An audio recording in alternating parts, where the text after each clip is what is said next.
مشکات المصابیح میں حدیث ہے 4 نمبر حدیث ہے، بخاری میں یہ 8 نمبر حدیث ہے، مسلم میں 21 نمبر حدیث ہے اور اس کا دوسرا نمبر 16 ہے، اور مشہور حدیث ہے حضرت عبداللہ بن عمر رضی اللہ تعالیٰ عنہما کہتے ہیں کہ قال رسول اللہ صلی اللہ تعالیٰ علیہ وآلہ وسلم، پیارے آقا صلی اللہ تعالیٰ علیہ وآلہ وسلم نے ارشاد فرمایا، بنی الاسلام علی خمس، اسلام کی بنیاد 5 چیزوں پر ہے، شہادتی اللہ الہ الا اللہ، پہلا گواہی دینا کہ اللہ کے سوا کوئی معبود نہیں، وان محمد عبدہ و رسول، اور محمد اللہ کے بندے اور اس کے رسول ہیں۔ یہاں کیا ہے؟ اشہد اللہ الہ الا اللہ و اشہد ان محمد عبدہ و رسول، تو گواہی دینا یعنی اشہد اللہ، میں گواہی دیتا ہوں، یہ پھر ہم جملہ ایڈ کریں گے، میں گواہی دیتا ہوں کہ اللہ کے سوا کوئی معبود نہیں اور محمد صلی اللہ تعالیٰ علیہ وآلہ وسلم اللہ کے بندے اور اس کے رسول ہیں۔ تو یہاں وحدہ لا شریک کا لفظ نہیں ہے، تو معلوم ہوا کہ یہ جو بورڈ نے یہ کلمہ داخل کیا ہے، کلمہ شہادت، ٹھیک ہے، اس میں کوئی حرج نہیں، اور وحدہ لا شریک لہ اس کے بھی الفاظ ہیں،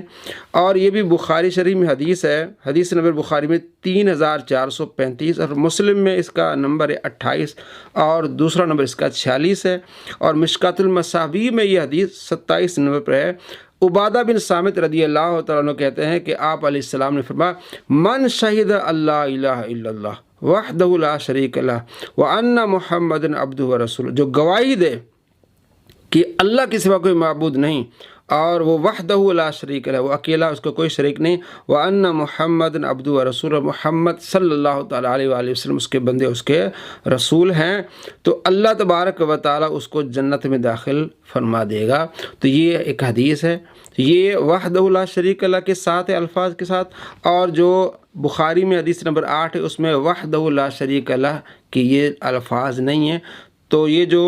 ڈالا گیا ہے اپنا نصاب تعلیم میں یہ شہادت کا کلمہ بالکل ٹھیک ہے، حدیث کے مطابق ہے، تو اس میں میرے خیال میں پروپیگنڈا نہیں کرنے چاہیے۔ محترمہ کو شاید علم نہ ہو، تو ویسے بھی آج کل ایسے بڑے بڑے اپنے دعوے کرتے ہیں علمی کتابی، تو وہ تو کہتے ہیں کہ جناب یہ جو سنی حنفی ہیں، یہ جو دعائے قنوت پڑھ رہے ہیں تو ان کو پتہ ہی نہیں ہے، ان کے باپوں کو نہیں پتہ، اس طرح کی زبان وہ استعمال کرتے ہیں، اپنے آپ کو علمی کتابی کہتے ہیں۔ ذرا آپ ملاحظہ فرمائیں۔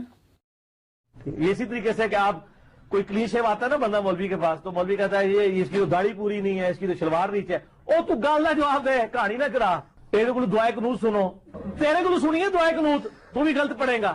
اللہم انا نستعینک و نستغفرک دعائے قنوت ہے ہی نہیں ہے، ایک قنوت نازلہ کی دعا ہے، دعائے قنوت تو وہ ہے اللہم اہدنی فی من ہدیت،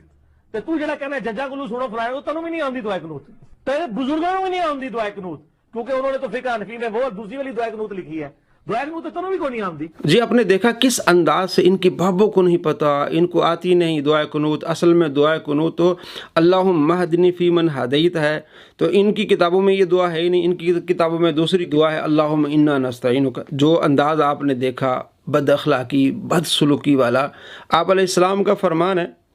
کہ بے شرم آدمی جب ہو جائے، بے حیا جب آدمی ہو جائے، جو چاہے وہ کہہ لے۔ اب یہ بے حیائی بے شرمی کی ایک واضح مثال ہے، حالانکہ محدثین فقہاء نے تمام ان دعاؤں کو یکجا کیا ہے۔ جو کہتے ہیں ان کے بابوں کو نہیں پتہ، ابو داؤد شریف میں حدیث ہے 1425، اس میں ایک حنفی راوی ہے احمد بن جواس حنفی، کہتے ہیں ان کے بابوں کو نہیں پتہ، اور جنہوں نے روایت کی وہ حنفی ہے۔ کیسی باتیں کرتے ہو؟ اور یہ شروع میں بچے کو پڑھائی جاتی ہے جب مدرسے میں جاتا ہے، بہار شریعت جلد اول صفحہ نمبر 654 پہ یہ تمام روایات کو پیش کیا گیا۔ اللہم انا نستعینک، یہ بھی دعا عبداللہ بن مسعود سے اپنے ساتھیوں کو سکھاتے ہیں۔ اللہم اہدنی فی من ہدیت، یہ بھی لکھی گئی ہے، اور آپ علیہ السلام جو دعا پڑھتے تھے وطر میں اللہم انی اعوذ برضاک، یہ بھی لکھی ہوئی ہے، اس کے علاوہ اور بھی لکھی ہوئی ہیں۔ انہوں نے کہا کہ آپ جو بھی پڑھ لیں، ساری پڑھ لیں تو بہتر ہے۔ تو اتنا جہالت میں بندہ اور اتنی بد اخلاقی کا مظاہرہ کر، ان کے بابوں کو نہیں بتایا، تو نے پڑھا نہیں ہے۔ اور پھر ہم نے جب اس کو بار بار جواب دیا، پھر ان کے چیلوں نے کہا یار یہ تو لکھا ہوا ہے، تم تو جھوٹ بول رہے ہو، پھر کس طرح پینترا بدل رہا ہے یہ بھی آپ ذرا دیکھ لیں۔ علی بھائی اگلا سوال ہے، علی بھائی نے کئی ایک لیکچرز میں یہ بات اشارتاً کی ہے کہ ہمارے حنفی بھائی جو دعائے قنوت پڑھتے ہیں وہ دعا قنوت وتر کی دعا نہیں ہے۔ اللہم انا نستعینک و نستغفرک، یہ تو اس طریقے سے دعا نہیں، اس میں زیادہ تر دعوے ہی ہیں، یہ تو اللہ سے مانگا گیا ہے اس کے اندر، وہ بھی پڑھیں آپ، دونوں پڑھ لیں، لیکن پرائمری دعا یہ ہے، وہ قنوت نازلہ کی دعا ہے۔ چونکہ صحابہ کرام نے قنوت وطر کو بھی قنوت نازلہ کے طور پہ یوز کیا ہے، یعنی وطر کے اندر۔ نبی علیہ السلام سے تو ثابت نہیں، لیکن چونکہ صحابہ سے ثابت ہے تو صحابہ ہی دین میں حجت ہیں، اہل بیت ہی حجت ہیں، کیونکہ ان کا استاد کون تھا؟ نبی علیہ السلام۔ انہوں نے اپنی ذاتی کوئی بات بھی امت تک نہیں پہنچائی ہے۔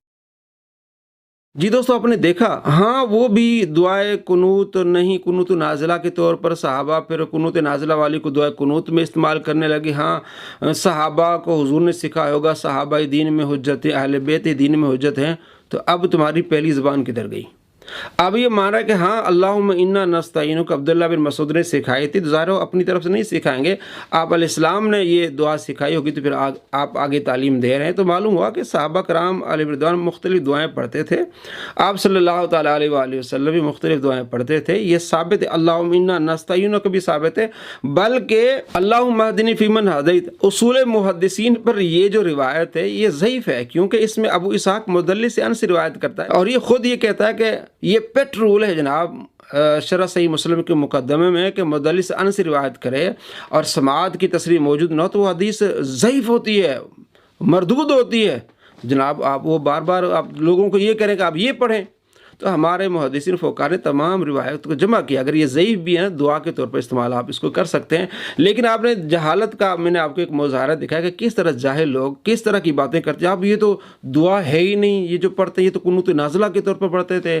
یہ تو دعا قنوت ہی نہیں ہے۔ اس طرح کی باتیں آپ نے پہلے سنی اور کس انداز سے سنی، اور بعد میں جب ہم نے جواب دی پھر کس طرح انہوں نے پیترا بدلا۔ تو اسی طرح وہ تو بیچاری جو ہے وہ صدیق صاحبہ جو ہے وہ اسے نہیں پتہ تھا، تو اس کو بھی ہم بتا رہے ہیں کہ ایسی بات نہیں ہے، اس کو آپ نہ پھیلائیں جناب۔ یہ جو ہے وہ تحریف کی ہے کلمے میں، ختم نبوت کے منکر تھے، اب یہ تو کلمہ شہادت پہ ڈاکہ ڈال رہے ہیں، اس طرح کی انہوں نے باتیں کی ہے، یہ غیر مناسب ہے۔ آپ پہلے تعلیم حاصل کریں، تمام احادیث کو دیکھیں، تو اس میں کوئی حرج نہیں ہے۔ اشہد ان لا الہ الا اللہ وحدہ لا شریک لہ واشہد ان محمد عبدہ ورسولہ، یہ بھی حدیث سے ثابت ہے، اور اشہد ان لا الہ الا اللہ واشہد ان محمد عبدہ ورسولہ، یہ بھی حدیث سے ثابت ہے۔ السلام علیکم ورحمۃ اللہ وبرکاتہ۔